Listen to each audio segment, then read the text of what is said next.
Hello mga kadaldal, magandang gabi sa inyong lahat. For today's video, ituturo ko sa inyo kung paano mag-clear watch history sa Facebook.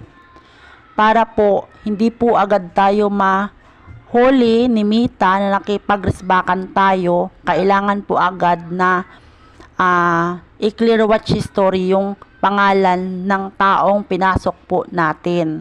Una, pupunta po ako sa tatlong guhit. Hahanapin ko po yung settings. Ayan. Pagdating po dito sa settings, hanapin ko yung personal details. Ayan. Ngayon, bakit po ako pababa?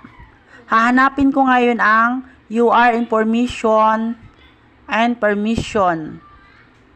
Tapos, hahanapin ko ang access your information. Ayan po, nakikita nyo po yung mga na-search. Ayan. Paring Ju, Kadaldal, Kadaldal Vlog, Paring Ju, Paring Ju. Andito po lahat yon. See more. Ayan po, nakita nyo po. Yan po yung mga nasi-search natin. Na pinagre-risbakan natin sila. Ayan. Yan lahat po yan. Ngayon po, para hindi po tayo mahuli ni Mita, nakita nyo po yung search history or clear search history. I-clear nyo lang po yan.